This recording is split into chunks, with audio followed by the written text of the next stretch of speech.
Three-quarters of the way now through the 2012 NFL season. And before the season began, I thought the Bears might win 9 or 10 games and finish second in the NFC North. And there's still probably a chance that that is indeed what's going to happen. The Bears could end up winning 9 games, 10 games, maybe 11 games, and maybe finish second in the NFC North. There is a chance still sure to win the division, but I wouldn't count on that at this point, in large part because the Bears just can't seem to beat Green Bay in recent seasons, which is really a shame, isn't it? When you think about the Chicago Bears in 2012, this is Lovie Smith's 9th year at the helm. And originally, when Lovie Smith came in, they enjoyed some early success against the Green Bay Packers. And I'll never forget his introductory press conference. Of course, after they didn't get their number one guy, Nick Saban, they went to Lovie Smith. Always get the second option, never be able to get the first option, I guess you'd say. And he said the number one goal of the program is to beat Green Bay. And, at the time, it bothered me. And it still bothers me 8+ years later. And the reason being is you could just tell that was some McCaskey propaganda that was pumped into his head that was, it was going to please Bear fans because they hate the Green Bay Packers. Well, let's face it. What would you rather have if you're a Bears fan, let's say? Would you rather win 14 games in the regular season, beat Green Bay twice, only to lose in the NFC Championship game or the Super Bowl, win the division, all this other jazz? Or would you rather win maybe 9 or 10 games, sneak into the wild card, have lost to Green Bay twice in the regular season, and go on to win the fucking Super Bowl? It astounds me that the philosophy of the Bears organization ever was, we have to beat Green Bay. That's the number one goal of the program. No! You're not playing to win against a division rival. You're not playing just to win a damn division. You are playing with one ultimate goal in mind in the NFL, and that is it.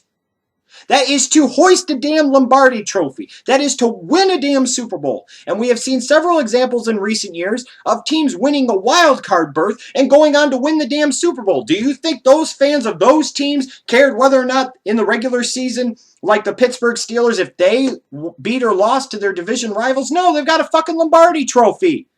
You think the Green Bay Packers in 2010 cared if they lost to the Bears once in the regular season that year? No, they beat them in week 17, and yes, they beat them again in the NFC Championship game, but that doesn't matter. They won the Super Bowl. They hoisted an effing Lombardi trophy.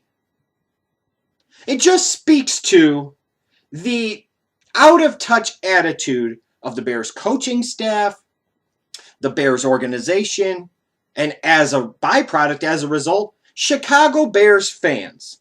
You hear this a lot of time from Bears fans talking about, this is bear weather, and I love it. They're playing bear football. What the hell is bear weather? It's one of the dumbest things I've ever heard.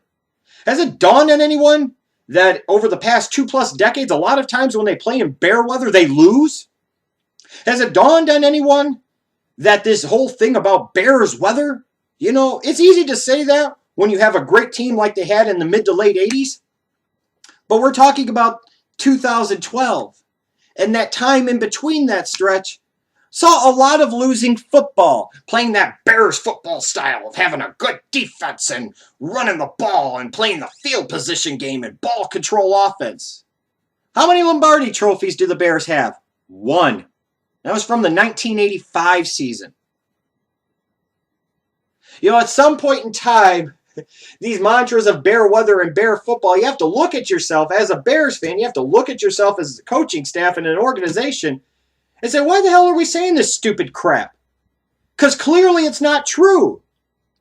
Not only do other teams beat you in that bear weather, there are teams that play better in that type of weather than you, period. It doesn't matter.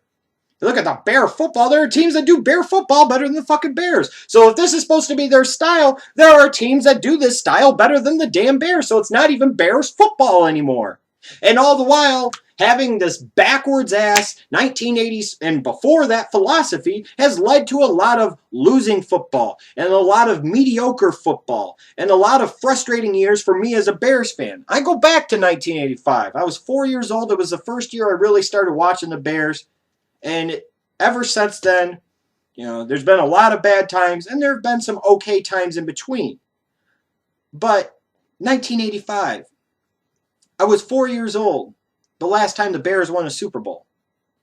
The last time they went to the Super Bowl during the 2006 season, what was that team in large part? Played great dominant defense, and then we're going to run the ball and control the clock. And what happened when you got to the Super Bowl? You had a piece of shit in Rex Grossman as your starting quarterback. Peyton Manning didn't win a fucking Super Bowl. Rex Grossman fucking handed him one. Why? Because the Bears, yet again, were stuck in this mode of a certain style and a certain way of doing things working, and it doesn't work. The Chicago Bears, every year that goes by, fall farther and farther behind the times. When you look at the way the NFL is today, they talk about the league being a copycat league, and it absolutely is. But that doesn't stop the Chicago Bears from staying in that same fucking rut that they have been forever. When you look at the offensive side of the football, a lot of Bears fans want to blame the offensive line, or you have people like me that give a lot of shit to Jay Cutler. It's even a bigger picture than that, quite frankly. They gave up a lot to get Jay Cutler. A lot. And it finally took until the 2012 offseason, or 2011 offseason, heading into 2012, before they finally decided to bring in somebody to help their alleged franchise quarterback that they paid the fucking farm for. And that's Brandon Marshall. That's one piece. Sure, they already had a Matt Forte in place, but their offensive line is boo-boo. They have no other weapons on offense. And if you think Alshon Jeffrey is a weapon on offense, healthy or not, doesn't matter. You need to be pimp-slapped. You're an idiot. Devin Hester's no weapon. Earl Bennett's no weapon. Hey, they had a weapon in Greg Olsen. Guess what they did? They traded him to fucking Carolina. So now you got Kellen Davis at damn tight end. And Forte, the only other guy that could really do any damage in the passing game, Mike Tyson, all of his glory and splendor of, we're going to run the ball. We're going to be a physical smash mouth team because that works so well in today's NFL, decided for whatever reason this year he wasn't going to deploy Forte nearly as much in the passing game. And that's had a great result, hasn't it? Look at what happened in the Bears game against Seattle yesterday.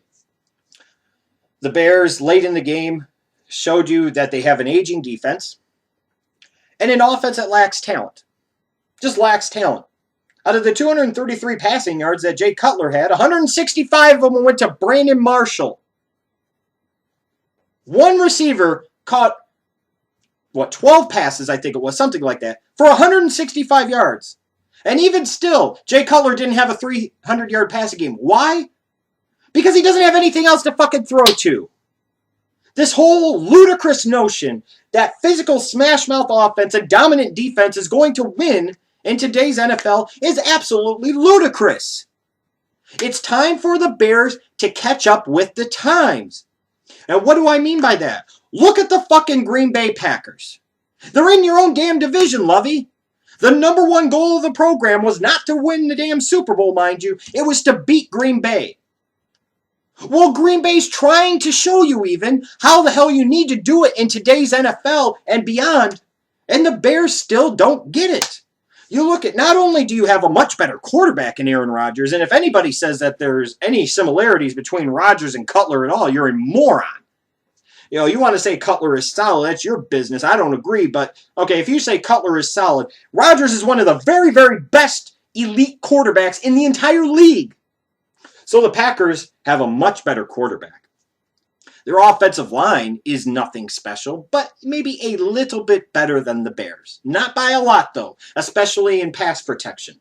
That is definitely not a strong suit of the Packers as well, which makes the excuse of the Bears' offensive line not doing a good enough job protecting Cutler all that much worse. There's a team in your own division that has a similarly shitty offensive line and finds a way to win more games than just 2 years ago, beat your ass in the NFC Championship game, and went on to win a fucking Super Bowl. Last year won 15 damn games. Looks like they're going to win the division maybe this year. But you look at the offensive philosophy. They have guys on the outside like Greg Jennings, Jordy Nelson, Randall Cobb in the slot, James Jones, Donald Driver, Jermichael Finley at tight end. They have all of these weapons in the passing game that allow them to stretch the field horizontally. And as much as everybody always wants to focus on stretching the field vertically in the passing game in the NFL and that being the key to success, That doesn't hold as true anymore. You have to be able, in my humble opinion, to stretch the field horizontally in the passing game. You look at some of the teams that have either won Super Bowls or enjoyed success in recent years. You look back at Peyton Manning when he was with the Indianapolis Colts, Tom Brady in the New England Patriots, Drew Brees in the New Orleans Saints, Eli Manning in the New York Giants, Aaron Rodgers in the fucking Green Bay Packers. What could they all do?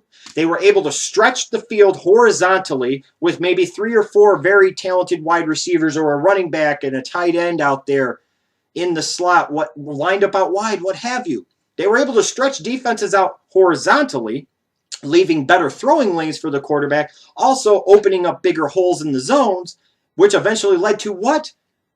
Eventually being able to stretch the field more effectively vertically in the passing. And when you look at the Green Bay Packers, as an example again, you look at guys like Greg Jennings, Jordy Nelson, James Jones, Randall Cobb. What can they all do?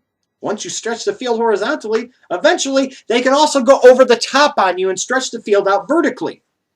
I mean, think about this if you're a Bears fan, and really ask yourself this question.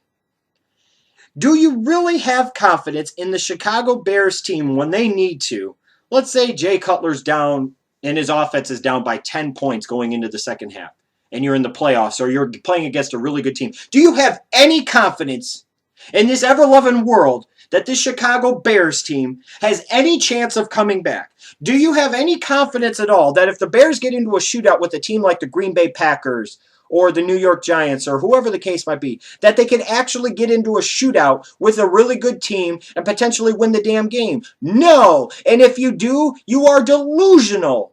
There is no way based off of evidence and facts and the shit that you actually see that you could draw that conclusion. Instead, what do the Bears want to do? They want to play great defense and run the ball and control the clock and play the field position game. For the last time, that shit is not going to fly in the NFL today. And when you look at this Bears season, they're 8-4 right now. They will probably make the playoffs. They may win 10 games. They may win 11. Who knows? They could drop off late and win 9 games. I don't know. They probably will make the playoffs. And more likely than not, either lose their first or second playoff game. And the reason being is because they don't have the ability to stretch defenses out horizontally, in large part because they don't have the weapons and the talent on the outside to do so. They play this ball control possession style offense, think that the defense is going to carry the day, and all that happens is their defense, as talented and as good as they are, is only getting older and older and older as the days go by, and the Bears are falling further and further and further behind the times. You'll see that play out the rest of 2012, and without a dramatic shift in the organizational philosophy and the philosophy of the coaching staff, and quite frankly, an epiphany, a waking up by Bears fans, we're going to continue to see this same pattern of Dick teasing us with 10 or 11 win seasons only to fall short in the playoffs because they aren't up to date with the times. They aren't with the NFL of 2012. They're more with the NFL of 1985. And I can assure you this much. Walter Payton ain't walking through that door anytime soon. Jim McMahon isn't walking through that door anytime soon. Dennis McKinnon and Willie Gault aren't walking through that door anytime soon. Jimbo Covert, Mark Bortz, Jay Hilgenberg, Tom Thayer, Keith Van Horn aren't walking through that door anytime soon. So as a result, it's time for the Bears organization to wake up. It's time for the fans to wake up. It's time for the coaching staff to wake up and catch up with the times, because otherwise we're just going to see more of the same.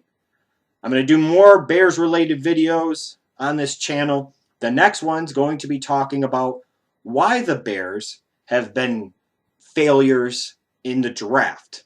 And I'm going to have a lot of fun with this, talking about their history over the past 20 plus years, what good teams do in the draft versus what the Bears have done in the draft, and why the Bears aren't what they could be, which is perennial Super Bowl contenders, because they clearly aren't.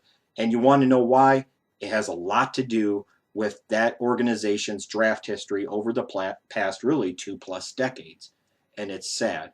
I can't wait to do that one. Let me know what you think about the Bears and their organization and what you expect from them the rest of 2012 and beyond. I can't wait to read some of the comments.